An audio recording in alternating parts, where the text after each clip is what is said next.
하나님 말씀은 예레미야 29장 1절에서 14절입니다. 구약 성경이고요. 1096면에 있습니다. 예레미야 29장 1절에서 14절까지의 말씀입니다.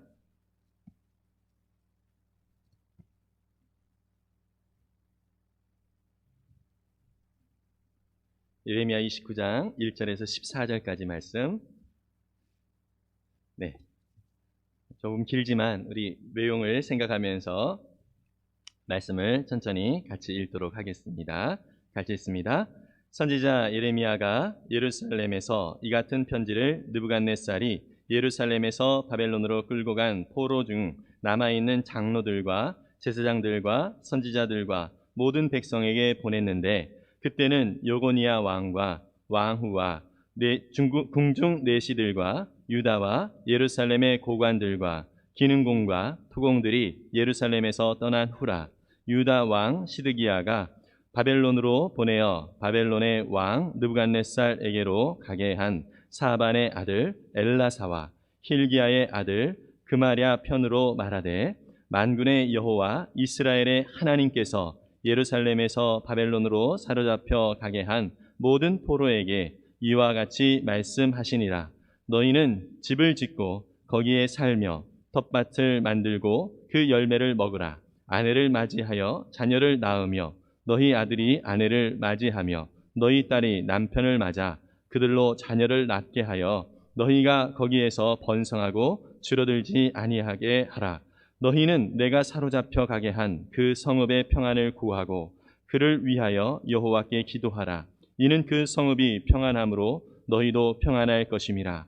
만군의 여호와 이스라엘의 하나님께서 이와 같이 말씀하시니라. 너희 중에 있는 선지자들에게와 점쟁이에게 미혹되지 말며 너희가 꾼 꿈도 고지 듣고 믿지 말라.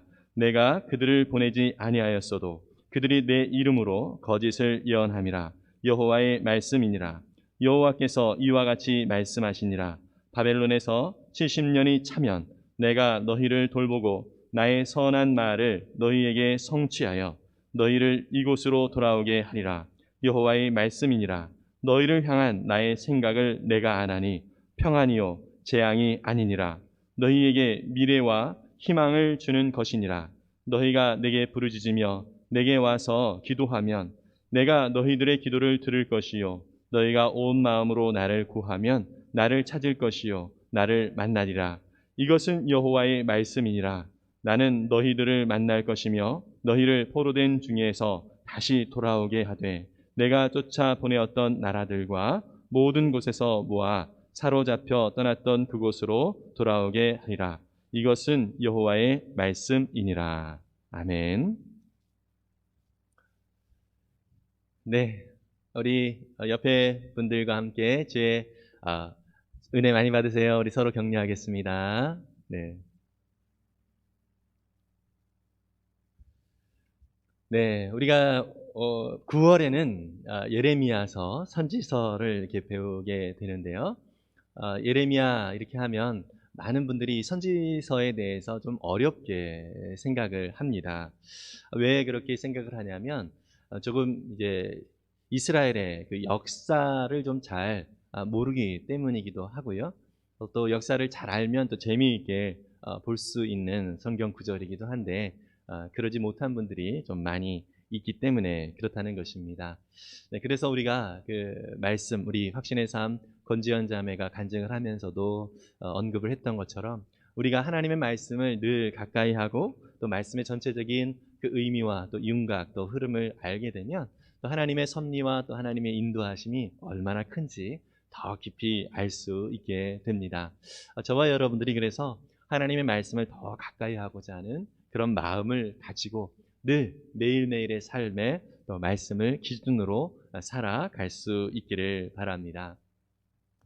하나님께서요, 특별히 그 유다라고 하는 나라, 여러분들이 이스라엘 역사 속에서 잠깐 좀 언급을 드리자면요, 이스라엘이 남과 북으로 이렇게 두 나라로 이렇게 갈리게 됩니다. 이스라엘의 첫 번째 왕이 누구죠? 바로 사울. 그 뒤에 왕이 다윗. 그 다음에 솔로몬. 이렇게 3대에 걸쳐서 각각 40년씩 120년 동안 통일 왕국을 이루고요. 솔로몬의 아들 르호보암 때부터 나라가 둘로 이렇게 갈리게 됩니다. 그래서 북쪽의 북이스라엘, 여기는 10지파가 소속이 되고요. 남쪽은 남유다라고 합니다. 여기는 2지파만 소속이 됩니다. 그래서 이스라엘이라고 하는 이름을 북쪽이 가져가고요. 남쪽은 베냐민 지파와 유다 지파만 남게 되는데, 그 중에서 유다 지파가 더 컸기 때문에 남유다라고 하는 이름을 갖게 됩니다. 그래서 북쪽 이스라엘과 남유다로 이렇게 나뉘어져서 북쪽 이스라엘이 먼저 멸망을 해요. 아시리아라고 하는 나라에 먼저 멸망을 하고요. 그때 여러분들이 잘 알고 있는 그 이사야라고 하는 선지자 있죠? 예, 그 이사야라고 하는 선지자가 그때 북이스라엘 멸망을 할 그쯤에 이렇게 활동을 했습니다. 그리고 그로부터 한 100여 년이 지난 이후에 바로 예레미야라고 하는 선지자, 이때는 이제 남유다만 남아 있는 상태입니다. 이때는 또 이제 북쪽에 원래 북이스라엘을 멸망시켰던 그 아수르라고 하는 나라가 새롭게 부흥하고 있는 그 신바벨론, 이 바벨론에 의하여 사실 세력이 많이 약화되게 되고요. 그러면서 남쪽에 있었던, 이스라엘의 그 남쪽에 있었던 그 이집트와 그다음에 바벨론이라고 하는 나라가 서로 이렇게 싸움을 하게 되는 그러한 아주 복잡한 국제 정세 가운데 있는 그런 상황이었습니다. 그때 활동했던 선지자가 바로 이 예레미야입니다. 예레미야는요, 그래서 남유다에는 총 20명의 그런 왕이 있었습니다. 20명의 왕이 있었는데 16대 요시야 왕부터 17대 여호아스, 또 여호야김, 여호야킨, 그리고 마지막 왕 20대 왕 시드기야까지 이 5왕에 걸쳐서 바로 이 예레미야가 활동을 했습니다. 오늘은 제가 이것도 자막에 이렇게 넣어 드렸는데요. 자막에 보시면 16대 요시야 왕, 현장에 계신 분들은 뒤에 페이퍼가 있는데 페이퍼를 나눠 보시면 좋겠습니다. 그래서 요시야, 또 여호아스, 또 여호야김, 또 여호야킨, 그다음에 시드기야, 이렇게 5대에 걸쳐서 40년 가까이 그 예언자로서 활동을 했던 사람이 바로 예레미야입니다.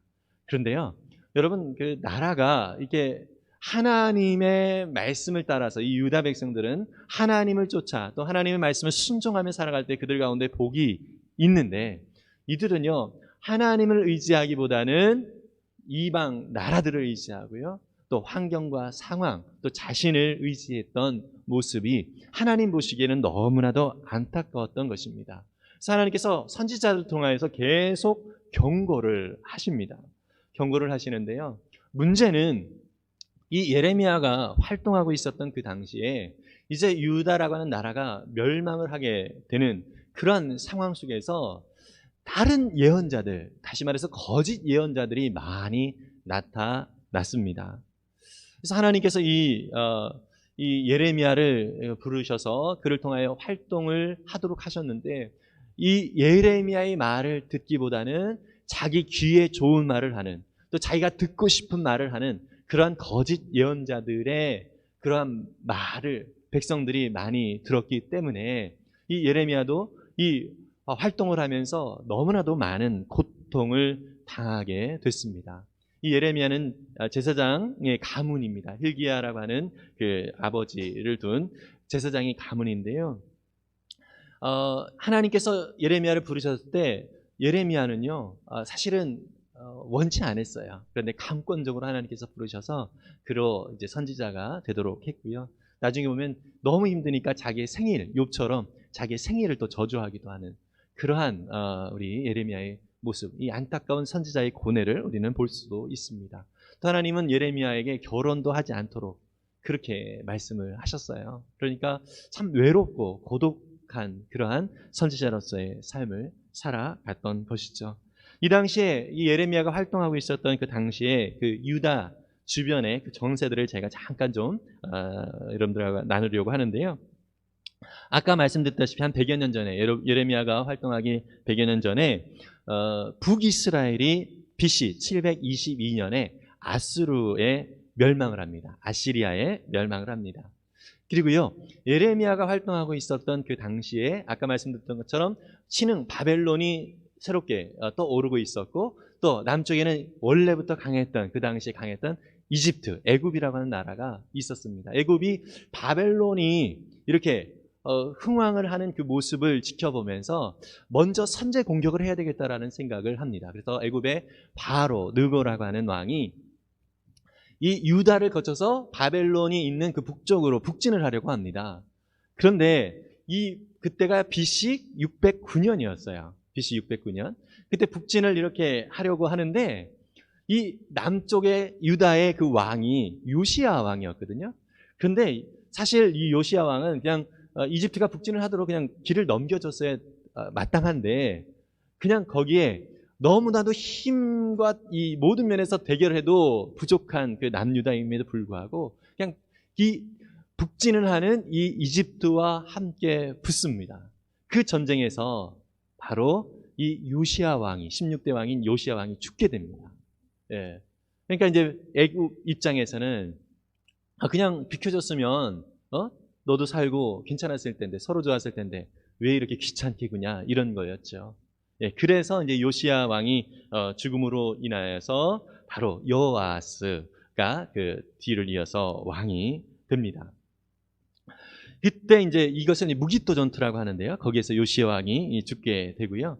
그리고 나서 한 4년 정도 후에 605년에 이제 그 남유다가 완전히 이제 좀 이렇게 많이 이제 쇠퇴되어진 상태고요. 그 사이에 그 전에 어떤 일이 일어나면 여호아스가 이제 왕이 되었잖아요. 이것은 유다 백성들이 세웠는데 이것을 애굽 왕 그 바로 누구가 왜 내 허락 없이 왕을 세웠어? 이러면서 왕을 바꿉니다. 3개월 만에. 그때 왕이 된 게 바로 여호야김이에요. 여호야김. 예. 그런 상황들. 그러니까 이 유다로서는 자신의 어떤 국력, 그 힘을 의지하지 못하고 그냥 외세에 의하여 이리 갔다 저리 갔다 하는 그런 상황인 것이죠. 그러면서 BC 605년에 바로 이제 바벨론과 이집트가 직접 맞붙게 되어지는 전투가 있습니다. 이것을 갈그미스 전투라고 하는데요. 이때 이집트가 이 전쟁에서 패배를 합니다. 그래서 바벨론이 더 이제 확장되어지는 그러한 이제 상황이 되죠. 이때 BC 605년 이집트를 패배시키고 이 바벨론이 유다까지 침공을 합니다. 유다의 바로 예루살렘까지 이제 침공을 합니다. 이게 바로 이제 바벨론이 이 유다를 한 번에 무너뜨린 게 아니라 3번에 걸쳐서 계속 이렇게 공격을 해오거든요. 첫 번째 이 공격이 BC 605년이에요. 이때 여러분들이 잘 알고 있는 다니엘과 세 친구들이 바로 이 바벨론의 포로로 끌려갑니다. 그리고 소수의 사람들과 또 성전에 있는 기구들 이런 것들을 조금씩 이렇게 가져가게 됩니다. 이게 1차 예루살렘 침공이고요. 두 번째로 BC 597년에 바벨론이 2차로 예루살렘을 침공을 하게 되는데요. 이때 왕이었던 사람이 여호야긴입니다. 19대 왕인데요. 이 왕과 그 왕족들, 그다음에 에스겔 선지자, 에스겔이 그때 어렸을 때였죠. 그다음에 용사 1만 명, 또 기술자들, 또 성전 기구들, 또 왕궁의 기구들, 뭐 이런 것들을 가지고 또 사람들을 데리고 그렇게 끌고 갑니다. 많은 사람이 이제 가게 되어졌고요. 또 성전에 있는 많은 기구들이 큰 것만 빼고 다 바벨론으로 이제 넘어가게 되는 때가 BC 597년입니다. 예, 이런 상황 속에서 참 많이 힘겹고 어려운 그런 시기를 우리 유다가 겪게 됩니다. 그리고 완전히 멸망하는 때가 BC 586년 바벨론의 3차 예루살렘 침공을 통해서 이제 성전이 완전히 무너지게 되는 것입니다. 이때 성전은 솔로몬이 지었던 성전이죠. 그 성전이 이때 완전히 무너지게 되고요. 예루살렘 또 이 남유다는 결국 멸망을 하게 됩니다. 이러한 상황 속에서 활동을 하고 있었던 선지자가 바로 예레미야입니다. 그래서 예레미야는요, 하나님께서 여러 가지 퍼포먼스를 보여주면서 이스라엘 백성들이 하나님의 경고의 메시지를 전하도록 그렇게 하십니다. 뭐 허리띠를 통해서 또 자신의 삶을 통해서 또 깨진 항아리를 통해서 우리가 지난주에도 살펴보았던 것처럼 멍에를 통해서 뭐 다양한 모습으로 어떤 퍼포먼스를 보이면서 이 결국 이스라엘, 이 유다가 하나님 앞에 멸망을 당하게 될 것이고 너희들이 살 길은 이 바벨론에 항복하는 길이다. 그런데 그 당시에 거짓 선지자들, 거짓 예언자들은 아니다. 지금 2차 침공을 통해서 많은 수의 사람들이 포로로 끌려갔고 그리고 성전의 기구들도 다 바벨론이 가지고 갔는데 이 거짓 예언자들은 뭐라고 얘기합니까? 우리가 28장에서 하나냐의 경우를 또 보기도 했었죠. 2년 만에 돌아오게 될 것이다. 이런 식으로 이제 예언을 하면서 사람들을 막 현혹을 시킵니다. 여러분, 예레미야는요, 이런 상황 속에서 유다 백성들에게 그의 사역의 모습인 하나님께서 예레미야를 부르시면서 이렇게 말씀을 하십니다. 예레미야 1장 10절인데요. 함께 보도록 하겠습니다. 예레미야 1장 10절입니다. 같이 있습니다. 보라, 내가 오늘 너를 여러 나라와 여러 왕국 위에 세워 내가 그것들을 뽑고 파괴하며 파멸하고 넘어뜨리며 건설하고 심게 하였느니라 하시니라. 하나님께서 예레미야를 부르시면서 너의 그 사역이 무엇이냐? 하나님의 말씀을 전하는 것인데 하나님은 유다 백성들을 향하여서 보면은요 이 네 가지 부정적인 단어가 동사가 나옵니다. 뽑고 파괴하고 파멸하고 넘어뜨린다. 예. 그러니까 유다 백성들이 교만해졌던 하나님과 상관이 없이 세워졌던 그 모든 것들을 다 무너뜨린다는 그런 의미가 있는 것이죠. 그리고 나서 그 뒤에 두 가지 동사는 긍정적인 동사가 나오고 있습니다. 뭐죠? 건설하고 심는다라는 것입니다. 건설하고 심는 것. 이 사역을 위하여 하나님께서 예레미야를 부르셨다라는 것입니다. 여러분, 저와 여러분들이 하나님의 은혜와 하나님의 충만한 그 복을 누리면서 살아가기 위해서는 지금 여전히 우리가 가지고 있는 이 죄성의 모습으로 살면 안 되는 것입니다. 우리가 주님 앞에서 주님과 상관없이 살아갔던 그 모든 삶의 태도들, 모든 생각들, 모든 삶의 양식들, 이 모든 것들은 결국 뽑아지고 또 파괴되어지고 파멸되어지고 넘어뜨려져야 되는 것입니다. 그리고 나서 하나님께서 우리를 새롭게 건설하시고 새롭게 열매를 맺을 수 있도록 심으십니다. 저와 여러분들이 그렇게 하나님의 은혜를 충만히 누리도록 우리를 불러주셨는데요. 여전히 우리 속에서 정말 하나님만 나의 삶의 전부이고 정말 하나님으로부터 나는 만족합니다라는 이러한 고백이 우리 가운데 없이 여전히 내 안에 부족함과 또 여전히 불만과 불평 이러한 것들이 남아있다면 우리 안에 넘어져야 될 것. 하나님께로 돌아오면 상당히 그들의 삶 속에서 하나님이 주시는 은혜들 속에서 회복의 역사들을 맛보게 되었을 것입니다. 예레미야는 바벨론에 항복하라 이렇게 계속 외쳤거든요. 그런데 다른 거짓 선지자들은 아니다.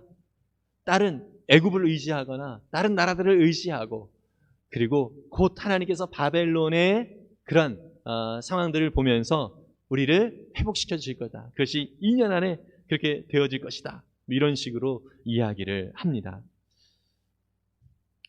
오늘 우리가 읽은 본문은요. 오늘 우리가 읽은 본문은요. 그 예레미야가 유다 백성들이 지금 2차로 완전히 바벨론으로 그 포로를 끌려간 그런 상황 속에서 예레미야는 예루살렘에 있고요. 예, 그리고 그 바벨론에 있는 그 유다 백성들을 향하여서 하나님의 메시지를 전하는 편지를 보냅니다. 이때 시드기야 왕이 사절단 두 사람을 이렇게 보내게 되는데요. 우리가 읽은 3절에 보면 29장 3절에 보면 거기에 사절단 이름이 나오죠. 엘라사라고 하는 사람과 또 그마랴라고 하는 사람이 나옵니다. 이 사람에게 바로 예레미야가 편지를 보내서 유다 백성들에게 하나님의 메시지를 전합니다. 뭐 이때는 뭐 편지로밖에 전할 수 있는 방법이 없었기 때문에 그렇게 되는 것이죠. 그래서 4절부터가 바로 이 유다 백성들을 향한, 이 포로로 끌려간 유다 백성들을 향한 하나님의 말씀인 것입니다. 그런데요, 여기에서 우리가 참 좀 안타까운 또 표현이기도 한데요. 1절에 보면 바벨론으로 끌고 간 포로 중 남아있는 장로들과 제사장들과 선지자들과 모든 백성에게 보냈다라고 합니다. 편지를. 근데 여기 보면은 남아있다라는 표현이 나와 있는데, 이것은 어떤 의미가 있죠? 많은 사람의 수가 어떻게 해요? 거기에서 죽었다라는 거죠. 이 의미는 무슨 얘기냐면, 바로 거짓 선지자들의 이야기들이 계속 사람들의 마음속에 있는 거예요. 어차피 우리 회복될 것인데, 하나님이 우리를 다시 돌아가게 할 것인데, 2년 안에 돌아가게 할 것인데, 이러한 생각들을 가지고 있었던 것이죠. 그렇게 그런 생각을 갖다 보니까 그 바벨론에 반항을 하고, 그리고 그 바벨론에서 폭동을 일으키고, 이러한 일들이 생기게 되는 것입니다. 그렇게 하면 할수록 어떻게 되죠? 사람들은 다 죽어가게 되는 것입니다. 결국 그 남아있는 사람들에게 이 예레미야가 간절한 마음으로 하나님의 메시지를 전하게 되는데요. 이 편지의 내용을 한번 볼까요? 그 내용은 우리가 4절부터 쭉 이렇게 나오게 되는데, 5절에 보니까 바벨론 포로로 끌려간 그 사람들이 당신들뿐만 아니라 당신의 자녀들도 결혼을 그냥 시키고, 아들, 딸도 결혼을 시키고, 그리고 그 아들, 딸들이 결혼하면 그 자녀들까지 낳아라. 무슨 얘기죠? 이 바벨론에서 정착하라는 얘기예요. 이 포로의 기간이 후에 보면 70년 동안이 될 것이다 라고 말씀을 하거든요. 그러니까 그곳에서 정착하도록 이 예레미야가 하나님 말씀을 전합니다. 3대에 걸쳐서 포로로 끌려간 사람, 그 자식들, 그 또 자녀들이 또 낳는 그 자식들, 70년이라고 하는 세월이 계속 이어져야 할 거니까 너희들이 그 바벨론에서 비록 무시받고 힘들고 어려운 상황이지만 이때가 결국 무너지고 파괴되어지고 너희 모든 죄성들이 하나님 앞에서 완전히 무너지는 그러한 기회로서 하나님 앞에 겸손히 그 시간들을 보내라. 이런 차원에서 하나님의 메시지를 전하는 것이죠. 그리고 두 번째로 이 바벨론, 7절에 보니까 바벨론 성읍의 평안을 구하고 그 성읍을 위해서 하나님께 기도하라라고 하는 것이죠. 여러분, 바벨론은 어떤 나라죠? 이 유다를 멸망시킨 나라입니다. 그런데 그 나라를 위하여, 그 나라의 성읍들을 위하여 평안을 구하고 기도하라고 그렇게 이야기를 합니다. 사실 이것은요, 상식적으로 자기를 멸망시킨 그 나라에 대하여 이런 마음을 갖기가 쉽지가 않습니다. 우리도 마찬가지 아닙니까? 일본 하면은 왠지 모르는 이 분노, 이런 것들이 계속 생기지 않습니까? 여러분, 사실 그런데 이 예레미야는 그 바벨론 성읍을 위하여 기도하라, 평안을 구하라, 이렇게 얘기를 하니까 상식적으로 이 유다 백성들에게 있어서는 그 말을 받아들이기가 쉽지가 않았던 것은 맞습니다. 여러분, 사실은 우리 하나님은요, 때로는 우리가 듣고 싶은 말씀을 안 하실 때가 있어요. 듣고 싶은 말과 다른 반대의 방향으로 말씀을 하시는 경우들이 있다는 것입니다. 하나님의 생각은 우리의 생각과 다르거든요. 그럴 때마다 사실 우리는 이해가 되어지지 않고 참 쉽지 않은 마음이 듭니다. 그러나 분명한 것은 그럼에도 불구하고 하나님은 의로우신 분이시다. 하나님은 선하신 분이시다. 이러한 믿음의 고백으로 그 하나님의 말씀 가운데 나아갈 수 있는 우리 모두가 되기를 바랍니다. 그리고 세 번째로 8절과 9절에 보면 여전히 그 거짓 예언자들이 그 자리에 많이 있고요. 또 꿈을 꿨다라고 하면서 얘기하는 이런 신비로운 이야기들을 하면서 백성들을 현혹시키는 그러한 사람들이 참 많이 있었다라고 하는 것입니다. 이러한 사람들의 말에 소위 요즘식으로 얘기하면 가짜 뉴스라고 얘기할 수 있겠죠. 그런 말에 너희들이 속아 넘어가지 말아라, 이렇게 얘기를 하는 거예요. 바벨론에 끌려간 사람들 중에서도 여전히 거짓 예언자들이 있었던 거예요. 허황된 그런 희망을 주는 그러한 사람들이 여전히 있었다라고 하는 것입니다. 이러한 이해가 예레미야 28장에 그 바로 앞장에 하나냐라고 하는 선지자가 바로 그런 것들을 대표적으로 선언했던 그런 선지자죠. 한번 읽어볼까요? 하나냐가 백성들에게 어떻게 선언을 했는지 한번 보겠습니다. 예레미야 28장 1절에서 4절입니다. 같이 읽습니다.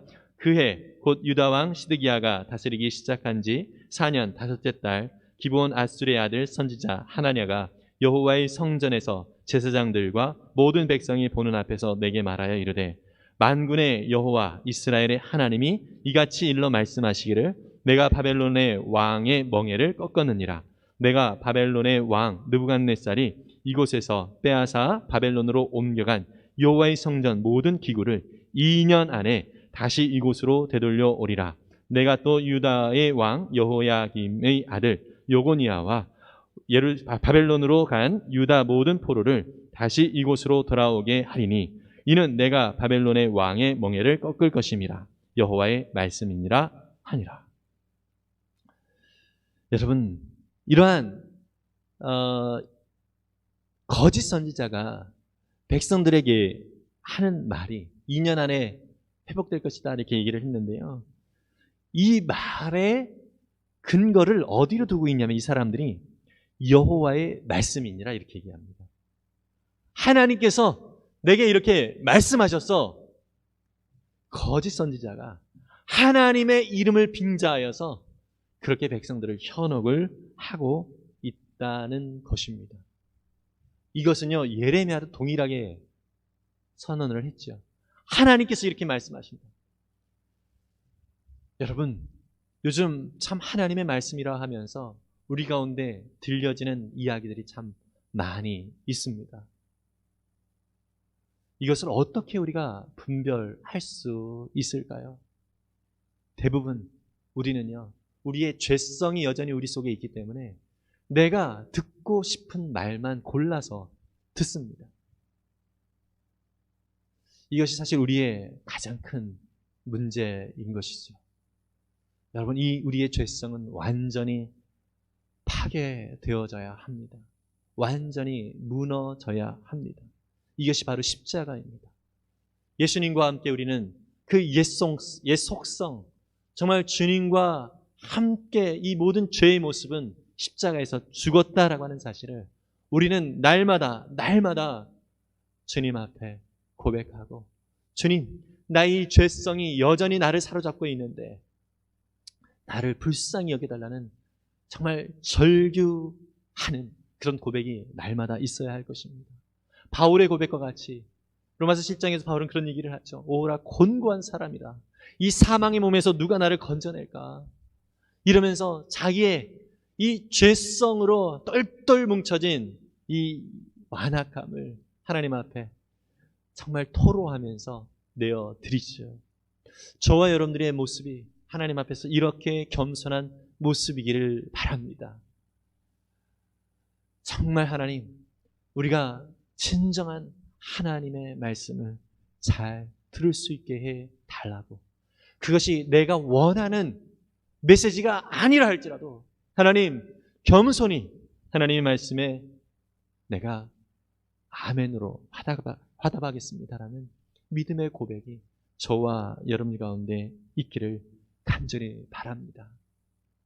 여러분, 오늘 예레미야의 편지 속에서 정말 유명한 그런 메시지가 있죠. 11절이 바로 그런 내용인데요.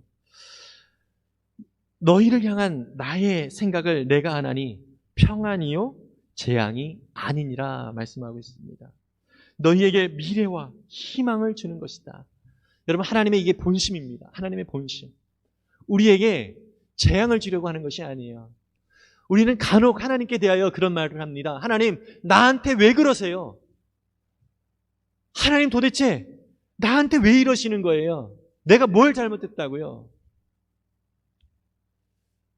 여러분, 사실 그렇게 하나님 앞에 원망하며 삿대질을 하고 있는 우리의 모습, 그것 역시 우리의 죄성이라는 사실을 우리가 인정할 수 있기를 바랍니다. 하나님의 본심이 뭐라고요? 재앙이 아니라 평안인 거예요. 우리에게 미래와 우리에게 희망을 주시는 것, 이것이 하나님의 우리를 향하신 메시지예요. 거짓 희망이 아니라는 거예요.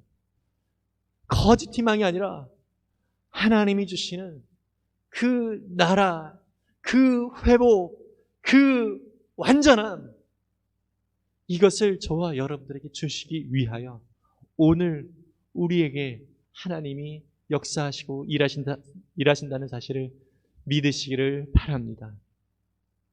여러분, 그래서 이러한 하나님 앞에서 우리가 하나님 앞에 해야 될 태도가 무엇입니까?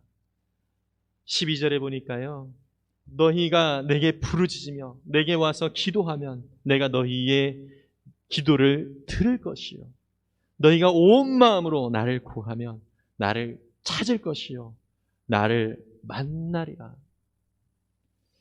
여러분, 우리가 주님 앞에 나아가야 될 태도가 바로 이러한 모습인 것입니다. 바벨론의 70년의 기간, 어쩌면 세 세대에 걸쳐서 너무나도 긴 오래된 시간이지요. 오래 겪어야 되는 시간입니다. 오늘 저와 여러분들이 처한 환경도 비슷하지 않습니까? 코로나19가 사실 저는 한 두세 주만 이렇게 비대면 예배를 드리면 곧 우리가 다시 만날 줄 알았습니다. 그런데 이것이 계속 이어지고 있습니다. 여러분, 그러나 이것이 우리가 하나님 앞에 나아가지 못하는 것에 대한 핑계가 되지 않기를 바랍니다. 이스라엘 백성들은요, 예루살렘을 그토록 그들이 바라고 원했던 것은 이 성전이 예루살렘에 있었기 때문인 거예요. 이 성전에서 하나님 앞에 예배드리는 그 순간을 그들이 즐겨 했었던 거예요. 근데 여러분, 하나님의 마음은 뭐예요? 70년의 포로 생활 동안 그 자리에서 하나님의 거룩한 백성으로서의 온전한 회복을 위하여 겸손히 엎드리는 것, 하나님 앞에 부르짖고 겸손히 자신의 죄의 악을 하나님 앞에 회개하고 오직 나의 삶의 모든 근원은 하나님께 있습니다라는 믿음의 고백을 하기까지 엎드리고 낮추시는 그런 하나님의 계획이 그들 가운데 있었던 것처럼, 여러분, 요즘 저와 여러분들에게 어쩌면 하나님께서 이러한 말씀을 동일하게 하고 계시는 거라고 저는 생각합니다. 우리가 있는 그 자리에서 겸손히 엎드려 주님의 음성을 귀를 기울일 수 있는 우리 모든 열린우리 식구들이 될 수 있기를 바랍니다. 정말 하나님이 저와 여러분들에게 평안을 주시고 미래와 희망을, 하나님이 진정한 미래와 희망을 주시기 위하여 오늘도 저와 여러분들 사이에서 일하고 계신다는 것을 기억하면서 오늘 우리에게 주어진 이 시간들이 하나님 앞에 겸손히 엎드려 더 주님을 바라볼 수 있고 나의 죄성을 주님 앞에 내려놓고 주님의 놀라운 그 충만한 그 계획과 역사하심 속에 나의 삶을 온전히 맡길 수 있는 기회가 되도록 저와 여러분들이 겸손히 엎드릴 수 있기를 간절히 바랍니다. 여러분, 하나님 앞에 나아갈 때 하나님은 채우시는 분이십니다. 예레미야는 이러한 메시지를 계속해서 백성들에게 전했습니다. 예레미야 33장 2절과 3절인데요. 한번 같이 읽어보겠습니다. 시작. 이를 행하는 여호와, 그것을 지어 성취하는 여호와, 그 이름을 여호와라 하는 자가 이같이 이르노라. 너는 내게 부르짖으라. 내가 내게 응답하겠고 내가 알지 못하는 크고 비밀한 일을 내게 보이리라. 여러분, 하나님의 약속입니다. 하나님께 겸손히 부르짖어 나아갈 때에 주님께서 우리 가운데 응답하시겠다라고 말씀하십니다. 그리고 내가 생각하지 못했던, 내 생각으로 하나님을 늘 잣대로 쟀던 그러한 우리의 완악함을 깨부수고 내가 알지 못했던 하나님의 크고 비밀한 일들을 하나님이 우리 가운데 보여주시겠다라고 약속해 주십니다. 여러분, 이 사실을 믿으시기를 바랍니다. 내가 생각하는 하나님, 내가 기대하는 것, 이것들을 겸손히 내려놓기를 바랍니다. 그리고 하나님 앞에 정말 진심으로 주님의 뜻을 구하며 엎드리는 우리 모두가 되기를 바랍니다. 여러분, 하나님의 말씀을 그래서 우리가 잘 분별해 가야 하는 것입니다. 예레미야는 이것을 이 편지를 얘기하면서 중간중간에 이것은 하나님의 말씀이다, 여호와 하나님의 말씀이다, 이런 얘기를 하고 있습니다. 저와 여러분들이 하나님의 말씀을 정말 가까이 그렇게 하고 있는지 늘 돌아볼 수 있기를 바랍니다. 날마다 겸손히 하나님 앞에 은혜를 구하며 우리가 말씀을 가까이 할 때 이 말씀이 정말 꿀과 같이 달다라고 하는 그러한 은혜들을 늘 충만히 누릴 수 있는 우리 모두가 되면 좋겠습니다. 여러분, 시편 119편 103절에서 105절까지의 말씀을 함께 보도록 하겠습니다. 같이 읽습니다.